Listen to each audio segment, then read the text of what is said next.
Existen signos continuos de alteración por al menos 6 meses. El criterio D, la exclusión de los trastornos esquizoafectivos y del estado de ánimo. Criterio E, la exclusión de consumo de sustancias y enfermedad médica. Y el criterio F, que es la relación con un trastorno generalizado del desarrollo. Vamos a enfocarnos un poquito sobre los síntomas positivos y negativos para tener una idea más clara. Tenemos las ideas delirantes. Las ideas delirantes son creencias erróneas que habitualmente implican una mala interpretación de la percepción o las experiencias, y estas se van a presentar de diversos temas o en distintos contenidos. Tenemos ideas delirantes de persecución, de autorreferencia, místicos, religiosos o de grandiosidad, pero las más comunes siempre son las ideas delirantes de persecución. Esas son las que más se presentan. Las alucinaciones pueden ocurrir en cualquier modalidad sensorial. Pueden ser auditivas, visuales, olfativas, gustativas, táctiles, pero las alucinaciones auditivas son con mucho las más habituales. Y bueno, estas van a ser experimentadas por la persona generalmente como voces. Las voces pueden ser conocidas o desconocidas, pero que sí las perciben como distintas del propio pensamiento de la persona, ¿sí? Además de que se deben de presentar en un contexto de claridad sensorial, es decir, deben de presentarse una vez que se despierta o incluso cuando se concilia el sueño, ¿sí? Pero no durante un sueño reparador. Después tenemos el pensamiento desorganizado. El pensamiento desorganizado también es conocido como trastorno formal del pensamiento y es incluso para muchos autores, como la característica más simple de la esquizofrenia. El lenguaje de los sujetos con esquizofrenia puede presentar diversas formas de desorganización. Se puede perder el hilo cuando se salta de un tema a otro. El descarrilamiento o la pérdida de las asociaciones, ¿sí? Son respuestas que no tienen ninguna relación. Tangencialidad, también no hay ninguna relación con las preguntas que se le realiza. La incoherencia o ensalada de palabras, ya es un lenguaje demasiadamente desorganizado y muy incomprensible. El comportamiento gravemente desorganizado es la dificultad de realizar actividades de la vida cotidiana, que lo vamos a abordar más adelante en la rehabilitación propiamente. Una actividad de la vida cotidiana es arreglarte, asearte, vestirte. Y cuando hay un comportamiento gravemente desorganizado, pues nos está indicando que es una persona que está bastante despeinada o trae ropa muy inusual, no concuerda ni con el clima que presenta. También podemos ver un comportamiento sexual muy inapropiado o una persona que está demasiado agitada sin ningún motivo aparente. Tenemos los comportamientos motores catatónicos. Hay varios. Tenemos el grado extremo de falta de atención, lo que se le conoce como un estado estuporoso. Mantener una postura rígida o resistente, que es la rigidez catatónica. El resistirse a realizar órdenes o cuando uno intenta moverlo, ¿sí? Se niegan rotundamente, es el negativismo catatónico. Asumir posturas inapropiadas o extrañas son posturas catatónicas, pero también podemos ver, como ya lo mencionaba, una actividad motora excesiva sin ningún estímulo provocador. Estos serían los síntomas positivos. Y los síntomas negativos de la esquizofrenia, que son los más devastadores de la enfermedad, tenemos el aplanamiento afectivo, alogia y abulia. El aplanamiento afectivo habla de una falta de expresión facial, ¿sí? Hay una disminución muy grande del lenguaje corporal, no hay contacto visual generalmente, y la alogia es pobreza del habla, ¿sí? Hay una disminución de pensamientos, de productividad, de fluidez del habla, y tenemos la bulia, que es la incapacidad para iniciar y persistir en actividades que van dirigidas a un fin. No hay motivación para realizar ciertas actividades. Bueno, hay varios subtipos de la esquizofrenia, Tenemos el tipo paranoide, el desorganizado, el catatónico, indiferenciado y residual, ¿sí? El tipo paranoide, pues, es cuando va a haber ideas muy claras, ideas delirantes y la presencia de alucinaciones, pero no hay lenguaje ni comportamiento desorganizado.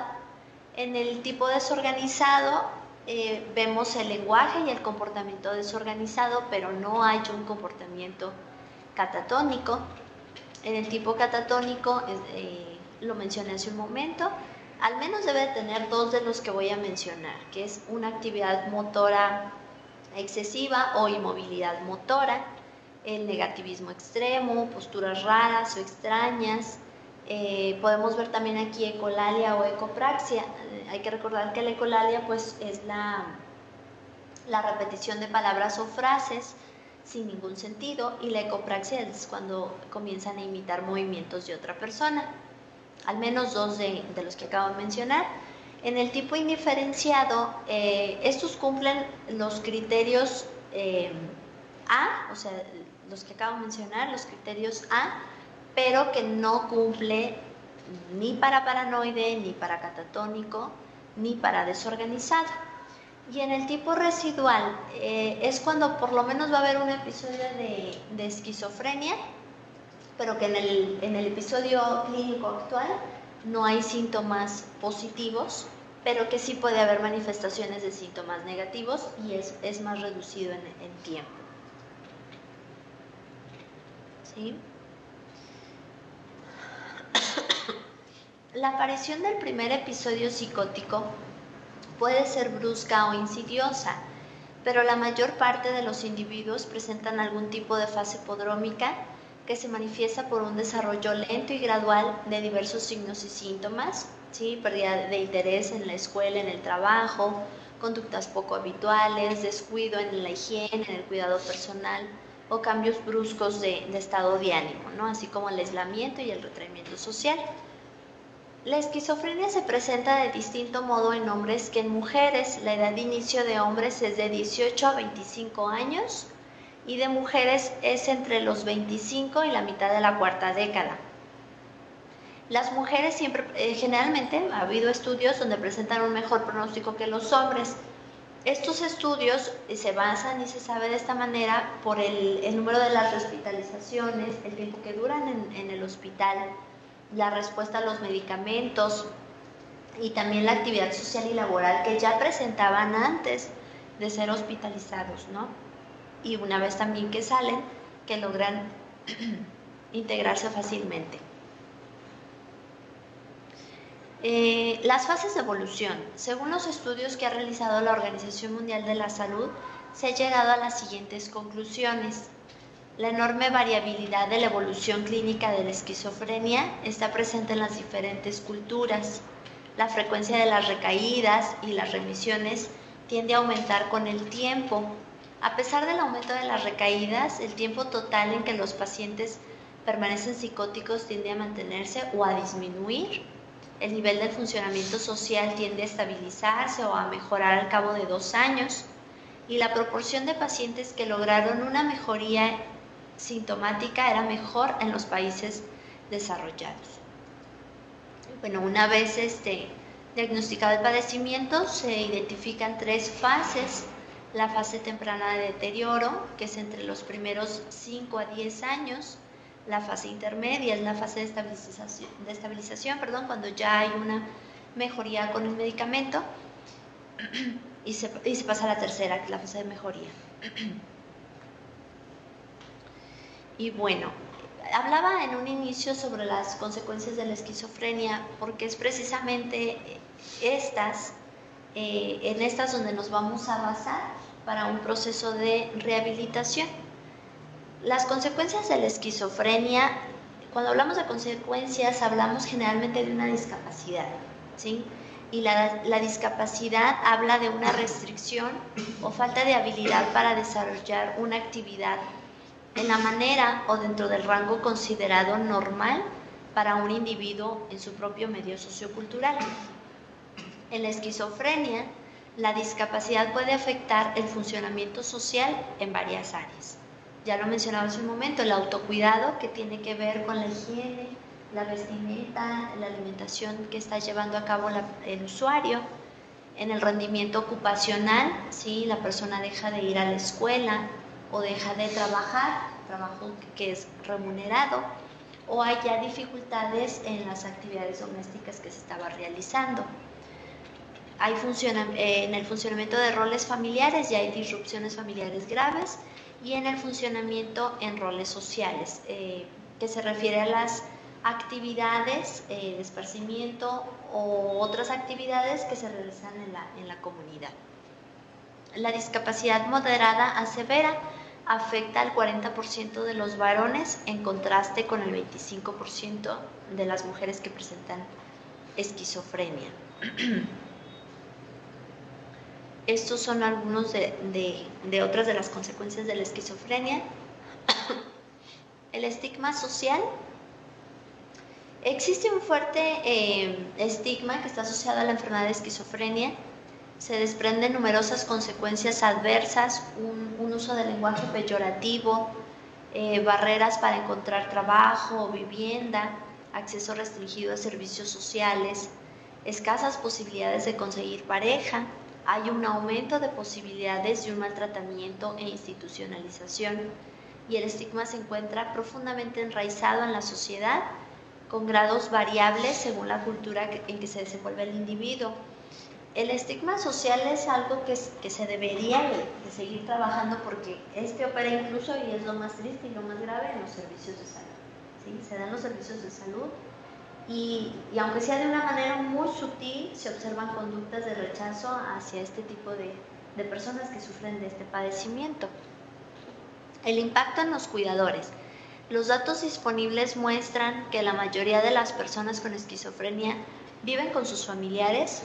El sufrimiento de los familiares y de otras personas viviendo en contacto con los pacientes debe de ser considerado en varios aspectos. Hay un deterioro económico, ¿sí?, que está relacionado con la necesidad de mantener al paciente, y hay una pérdida de productividad de la familia. Las reacciones emocionales a la enfermedad, tales como la culpa y el temor al futuro, es algo que se presenta comúnmente.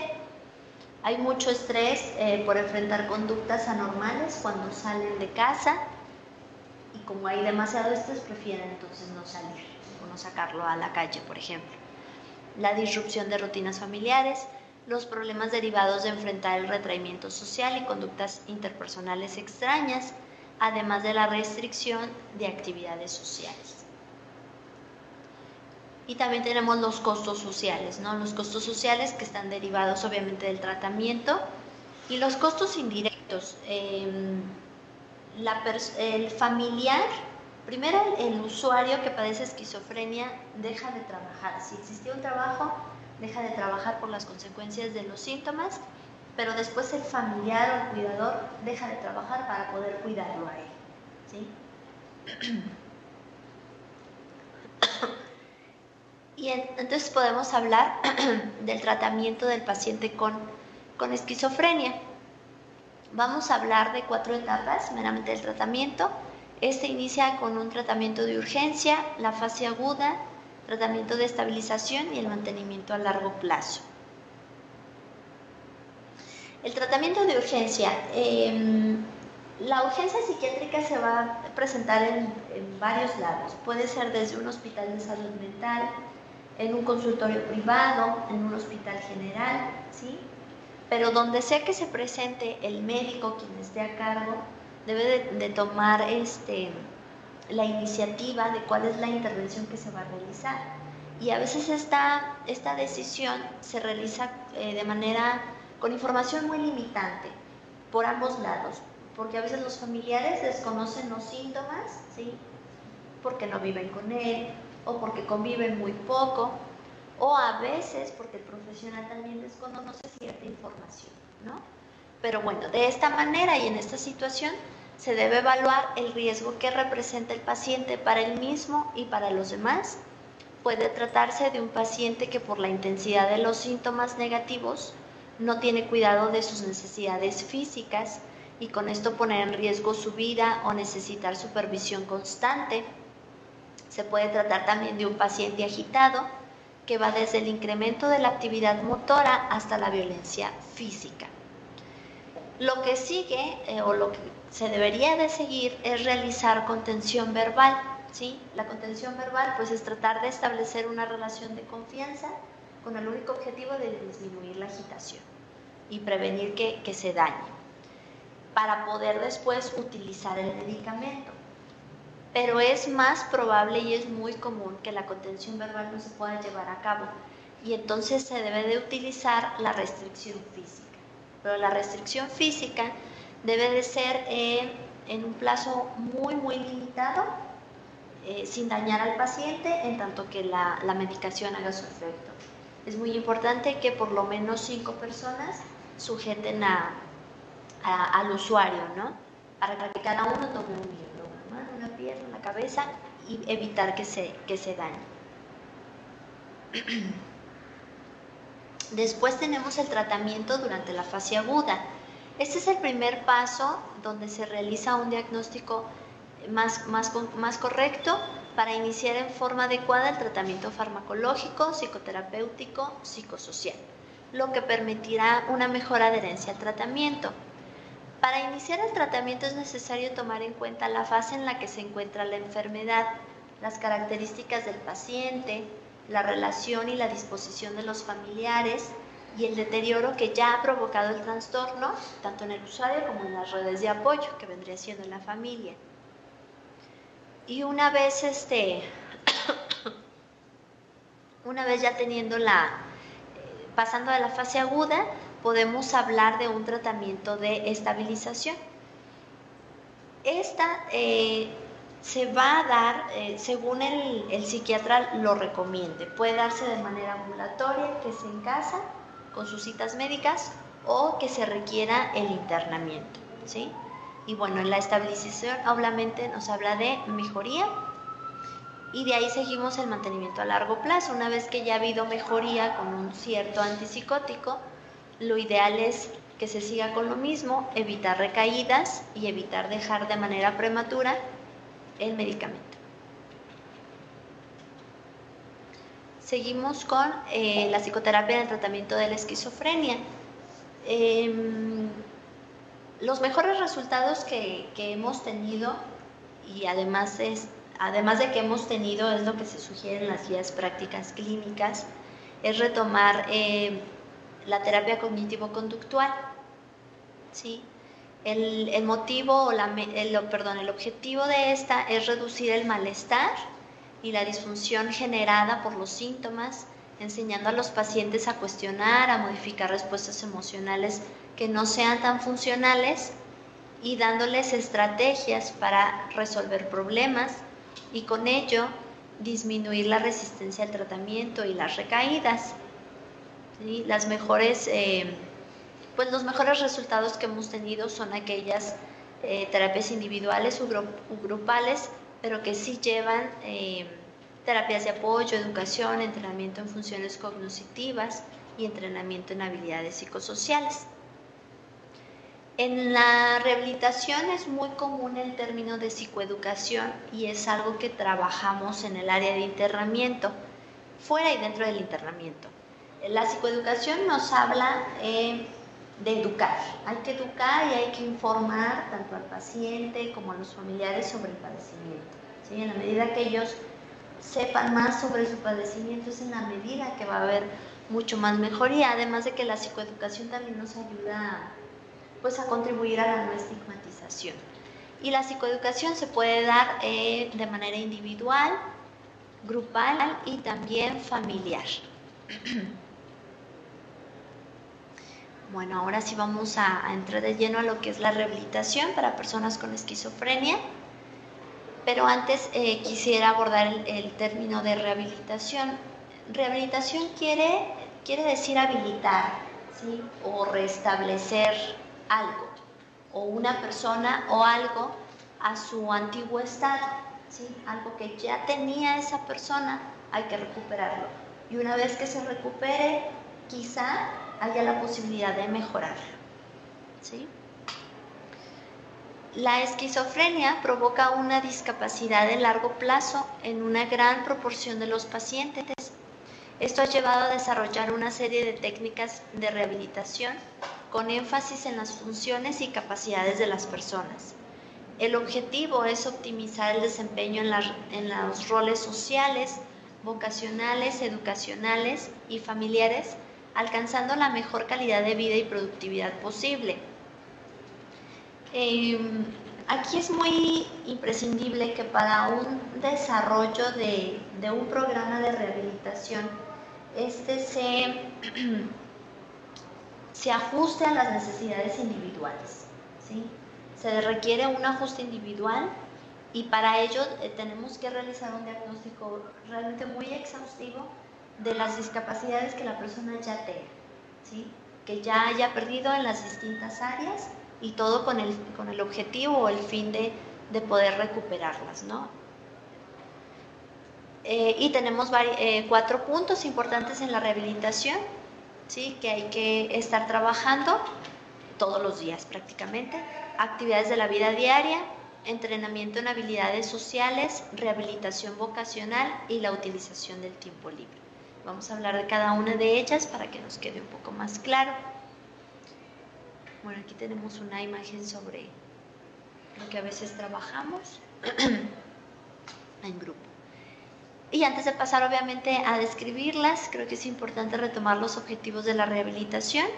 El principal objetivo siempre va a ser mejorar la calidad de vida.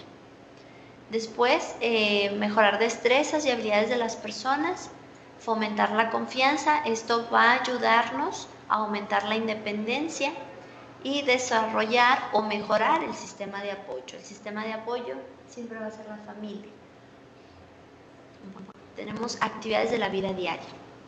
Una de las tareas de cualquier programa de rehabilitación es la recuperación de los hábitos básicos y la adaptación a las rutinas de su grupo familiar.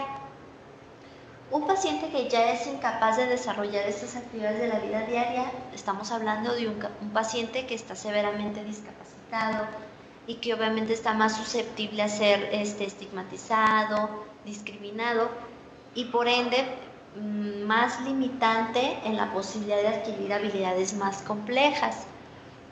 Tenemos la higiene personal y vestido. Aquí hay que estar buscando y hay que evaluar también el grado de autonomía, qué es lo que está haciendo, con qué frecuencia lo hace y cómo lo hace. En el área de internamiento, esto es algo que se trabaja día con día, son personas que dejaron de bañarse por mucho tiempo, de asearse, de peinarse. Entonces, todos los días hay que generarles nuevamente estos hábitos. Luego tenemos hábitos de salud, que tiene que ver la capacidad que tenga para el manejo en el hogar, la alimentación, si él mismo puede preparar sus propios alimentos, si está durmiendo adecuadamente, si hace ejercicio fuera de casa o se mantiene todo el día en casa, acostado, viendo televisión. También hay que evaluar si hay consumo de alcohol, tabaco o de otras sustancias ilegales. Viene la comunicación funcional, la capacidad que tenga para manejar instrumentos de comunicación, como el teléfono, el internet, o salir a la calle y utilizar el teléfono público, saber utilizar el directorio telefónico. La integración comunitaria, conocer la capacidad del individuo para usar el transporte, realizar compras mínimas, y la utilización del dinero. Esto es muy importante, que la persona sepa utilizar el dinero, ¿sale? Utilizarlo bien, porque luego van y compran cosas que no se requieren, ¿sale? Después tenemos el entrenamiento en habilidades sociales.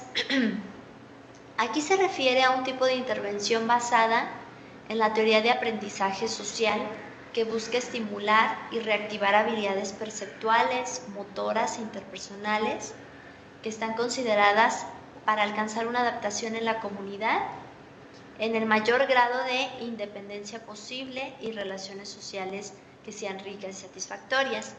Las habilidades a entrenar van desde el mantenimiento del contacto visual hasta situaciones mucho más complejas como la comunicación y la asertividad. Esto se trabaja fuera y dentro del internamiento. Son personas que a veces no ven, no te observan visualmente, entonces hay que trabajar desde salir y observar. El brindar un saludo, buenos días, buenas tardes, hay que relativamente es empujarlo hacia afuera, porque es afuera donde va a generar estas habilidades sociales. Que vaya, salga y compre algo, ¿no?, que sea necesario para la casa, y la asertividad. Aquí también es muy importante trabajar con la asertividad y el lenguaje que utiliza. Rehabilitación vocacional. Los pacientes con un mejor pronóstico de rehabilitación vocacional son aquellos para quienes la competencia laboral es percibida como un logro personal, que tienen una historia previa de competencia laboral o que poseen buenos hábitos preocupacionales.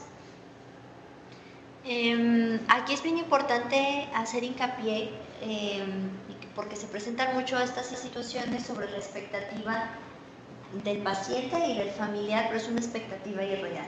A veces ellos están buscando acceder a estudios superiores, ¿no?, o conseguir trabajos que están calificados con una buena remuneración económica que te solicita cierto nivel de escolaridad, ¿sí?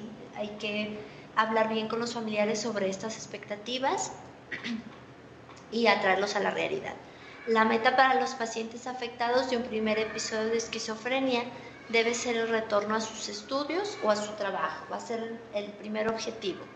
El rango de servicios ocupacionales para personas con esquizofrenia que cumplen los criterios anteriores debiera incluir un entrenamiento preocupacional, que son aquellas actividades donde se les enseña a los usuarios realizar algún tipo de oficio, ¿sí?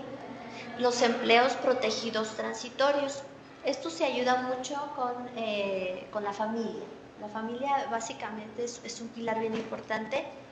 Y un empleo protegido puede ser desde una empresa o en un negocio familiar o hasta en una tiendita, ¿sí?, donde el jefe o el coordinador o el responsable sepa del padecimiento de la persona y lo apoye, ¿sí?, que haya apoyo en el trabajo para que éste lo pueda realizar lo mejor que sea posible. Y obviamente los servicios de consejería vocacional y educacional son importantes.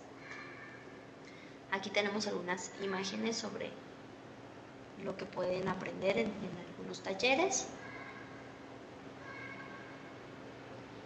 Y bueno, dentro de la rehabilitación vocacional, lo que implica lo laboral, hay ciertos programas que trabajan bajo este modelo de elegir, conseguir y retener. Luego viene la etapa de dejar el empleo. Elegir un trabajo que sea de su preferencia es el primer paso. Si para estas personas se les dificulta el trabajo porque hay un deterioro cognitivo o motor, imagínense realizar un trabajo que además no les guste, es mucho más complejo. Entonces se requiere elegir un trabajo que por lo menos lo disfruten, ¿sí? El segundo paso es conseguir. Promover cualidades personales, establecer contactos con compañías, adiestramiento de cómo participar en una entrevista de trabajo, cómo enfrentar aquellas preguntas difíciles durante la entrevista de trabajo. Todas estas situaciones, por ejemplo, el realizar contactos con compañías, depende obviamente del profesional, pero también del familiar, ¿sí? Ya hay empresas que sí están aceptando personas con alguna condición psiquiátrica, ¿no? Es lo más difícil porque luego tenemos personas, la mayoría de las personas que vienen de comunidad rural es como, ¿a dónde voy? ¿A dónde voy a llevar a mi familiar para que trabaje? ¿No? Se reduce el ámbito. Y cómo participar en una entrevista de trabajo, hay que enseñarles desde cómo llenar una solicitud de empleo, porque no la saben llenar, ¿sí? Cómo llenar una solicitud de empleo, cómo entregar la solicitud, ¿sí? Qué datos dar en una solicitud de empleo. Y el familiar, una vez que salga del internamiento, el familiar apoya explicándole el tipo de la transportación que va a utilizar para llegar a tal cual lugar, o incluso acompañarlo a su primera entrevista. Y también hay que pensar en dónde se va a dejar a los niños cuando son personas que son padres de familia, ¿sí? Van a iniciar a laborar, y quién va a cuidar a los niños en casa. Eso también se debe de trabajar. Viene el siguiente paso, es el paso de retener, que es conservar. Meramente es conservar el empleo de manera exitosa. Si la persona está satisfecha con el trabajo, su motivación para retener va a ser mucho mayor. Algunos ejemplos de las destrezas que ayudan a las personas con condiciones psiquiátricas va a ser la comunicación con sus compañeros de trabajo y supervisores, la habilidad para cumplir el horario, ¿sí? El familiar debe de ayudarlo las primeras semanas para despertarlo, literalmente despertarlo, o llevarlo si es necesario al trabajo, y la capacidad de adaptabilidad a los cambios del lugar de trabajo, que pueden ser cambios de turno o en el área de trabajo. Después viene la etapa de dejar el empleo. Esta es natural que suceda, ¿no? Las personas dejan los trabajos porque van a estudiar, porque quieren conseguir un nuevo empleo o porque ya no están rindiendo en dicho trabajo.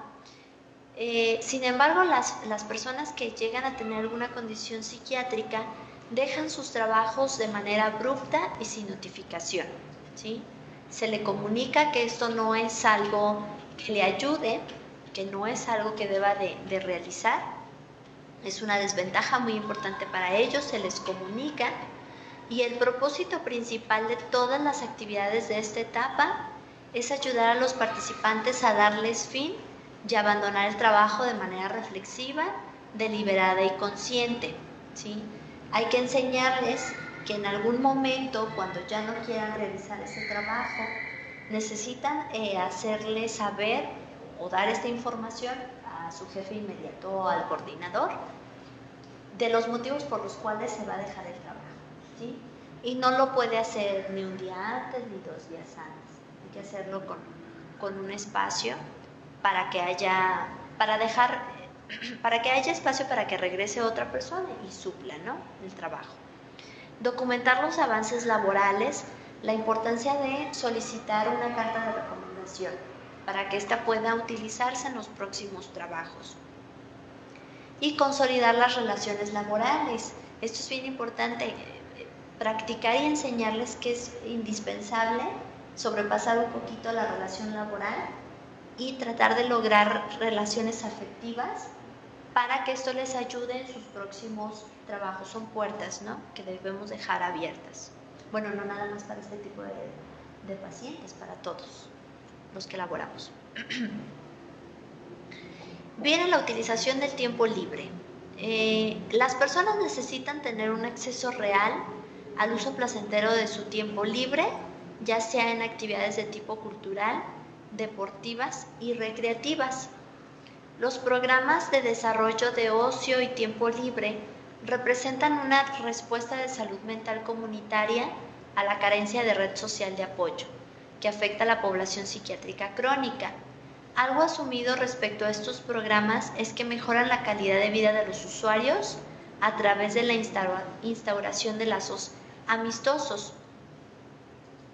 Lo que se busca con el ocio es que salga del aislamiento y que poco a poco vaya integrándose con normalidad a su entorno comunitario, que ocupe un tiempo libre del modo más normalizado y autónomo posible y que favorezca la mejora cuantitativa y cualitativa de su red social. Tenemos algunas imágenes que se pueden realizar en su tiempo libre. Y básicamente tenemos 3 formas de ocio y de tiempo libre, ¿no? Tenemos el ocio supervisado. Este generalmente se trabaja en el área de internamiento. El ocio supervisado van a ser actividades que están vigiladas, cuidadas, supervisadas por un profesional, están estructuradas. Son actividades donde los integrantes o el grupo de personas están elegidos de manera homogénea por edad, nivel cultural o por gustos, y meramente son aquellas actividades que se realizan fuera de la hospitalización, ¿no? Es salir a la calle, es cuando se llevan los pacientes a algún paseo, a conocer museos o algún balneario, ¿sí? Son actividades recreativas. Y después tenemos el ocio no estructurado. Este se puede dar dentro y fuera del internamiento. Fuera del internamiento son actividades que no requieren la vigilancia directa de un familiar, que tampoco tienen estructura, no hay horarios, no hay ciertos criterios para llevar a cabo. Son actividades que son elegidas de manera individual por la persona, por el paciente, y él decide en qué ocupar su tarde libre, si quiere ir al parque, si quiere ir a tomar un helado, ¿sí? No hay vigilancia. Y dentro del internamiento podría ser las horas que se les llaman como horas muertas, ¿no? Cuando no hay actividad o no hay que acudir a actividades que ya están programadas en el área de internamiento, ellos deciden qué hacer, si quieren leer, si se van a las canchas o quieren jugar, no sé, ajedrez con algún compañero, ellos lo deciden. Y después tendríamos el ocio estructurado. Estas actividades sí requieren cierta responsabilidad y obligación. Generalmente son aquellas que se realizan fuera ya del internamiento, donde hay que acudir y cumplir cierto horario. Son actividades donde van y aprenden algo. Cuando los usuarios deciden ir a algún curso de fotografía, de pintura, etcétera, ¿no? Y si están de alguna manera vigiladas por quien imparte la clase, ¿sí? Bueno, básicamente estos son las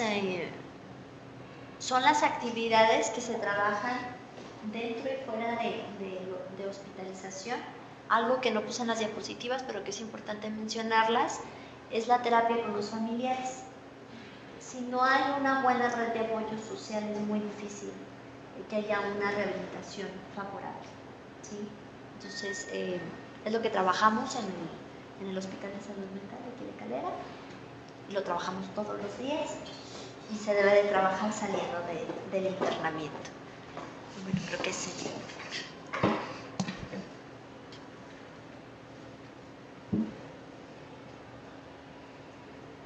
Muchas gracias, maestra Gabriela Escareño.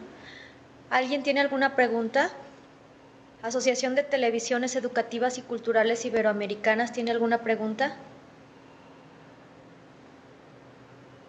Servicios de Salud de Sinaloa, ¿tiene alguna pregunta? Hospital General Mazatlán, ¿alguna pregunta?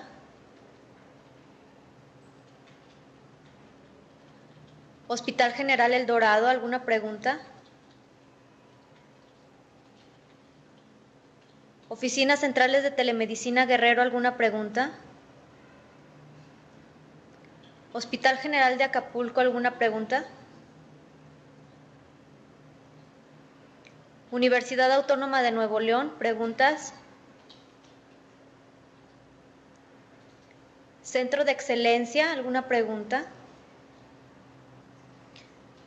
Bueno, yo sí tengo una pregunta, licenciada. Me gustaría, de acuerdo a su experiencia, saber, ¿en algún momento se le da alguna terapia a los familiares de los pacientes con esquizofrenia y de qué forma se hace? Porque, como usted bien lo dijo, para la rehabilitación es muy importante que el paciente tenga el apoyo familiar, pues. Pero ¿de qué forma puede brindarle el apoyo a la familia? Porque sabemos que es una enfermedad sumamente difícil, donde los pacientes pueden pues en algún momento atentar hasta de su propia vida y además en contra de la vida de alguno de la familia. Entonces, ¿de qué forma se les brinda este apoyo?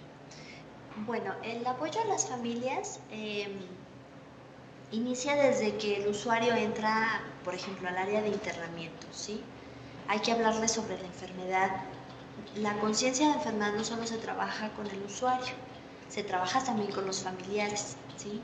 Hay que trabajar la aceptación de esta y hay que evaluar muy bien, ya lo decía yo, hay que hacer un diagnóstico muy exhaustivo de qué está pasando en la familia y cómo esa familia podría apoyar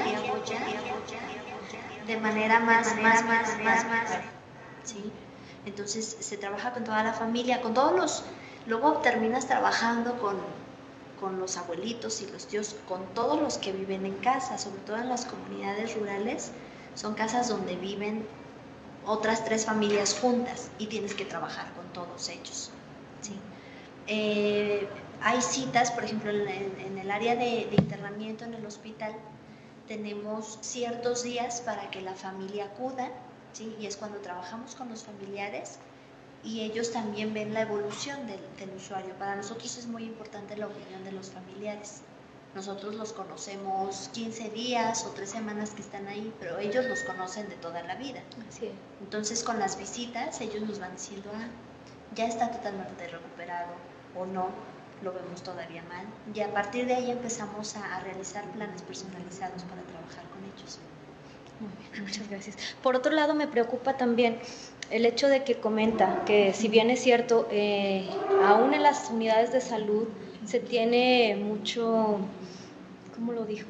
No recuerdo la palabra exactamente, pero como rechazo pues a este tipo de pacientes. ¿Qué estrategias propondría usted para que en algún momento el personal de salud, que bueno, si los familiares, ya lo hablamos, nosotros no estamos exentos, digo, somos personales de salud y en algún momento estamos obligados a dar la atención al paciente, sino cuáles serían las estrategias para poder disminuir ese rechazo que se tiene a estos pacientes? Bueno, creo que sería importante, tendríamos que trabajar con un programa sobre derechos humanos, ¿no? Y poder conocer la enfermedad. Está muy estigmatizado el hecho de las enfermedades de la salud mental. Creemos que la salud mental es algo que tiene que ver con los locos y no es así. Siempre he dicho, bueno, si hay un hospital para la mujer, es un hospital donde se atiende a las mujeres, ¿no? Que están embarazadas. Si tenemos un hospital de oncología es porque se atienden otro tipo de pacientes. Un hospital de salud mental pues tiene que ver con las emociones, con las alteraciones de la socialización, del pensamiento. Sí, pero en la medida en que aprendamos a conocer este tipo de enfermedades, es en la medida en que vamos a disminuir también actitudes discriminatorias hacia ellos. Muy bien, sí. Muchas gracias. Felicidades por su presentación. Miren, si hay preguntas de Telemedicina Guerrero, nada más que, como ustedes saben, tenemos un problema de audio porque una de las sedes dejó abierto su micrófono y se regresa el audio. Entonces quieren preguntar, pero los demás tienen alguien tiene el micrófono abierto. Entonces nada más esperamos tantito que nos habiliten a Guerrero y puedan hacer su pregunta.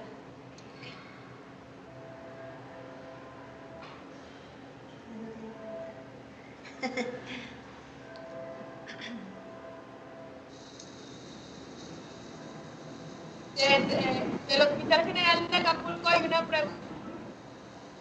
Adelante. Perdón. Adelante.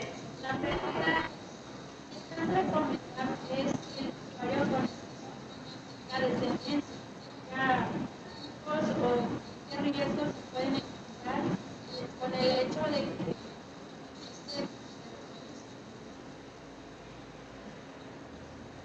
nuevamente no nos puede repetir su pregunta.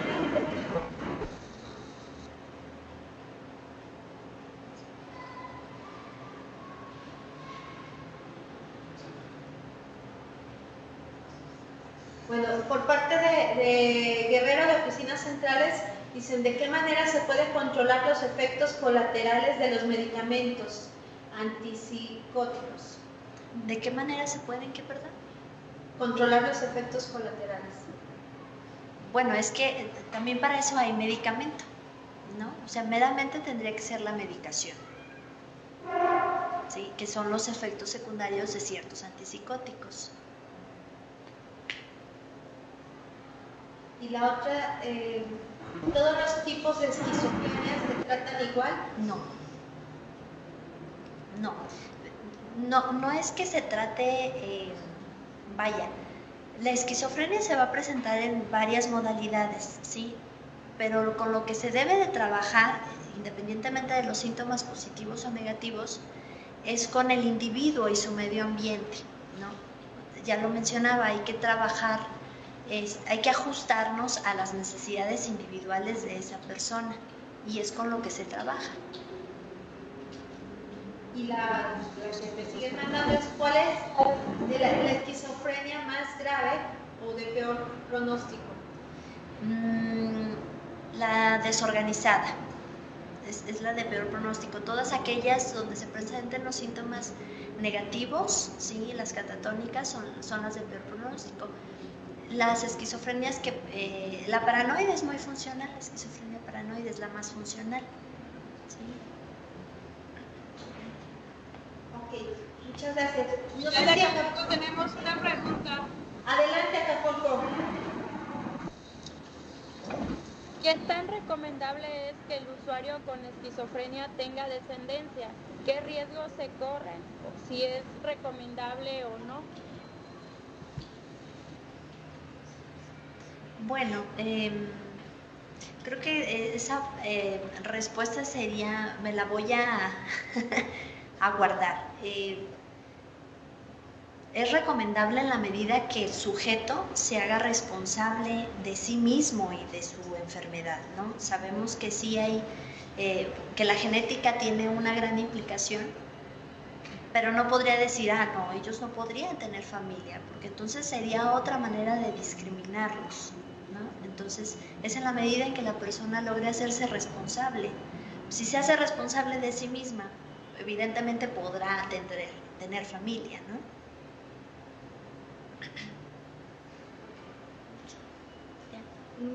Muchas gracias. Les agradecemos a los asistentes y despedimos a la ponente. Gracias. Gracias. Gracias a todos. Los esperamos el jueves. Muchas gracias. Muy interesante su tema. Gracias.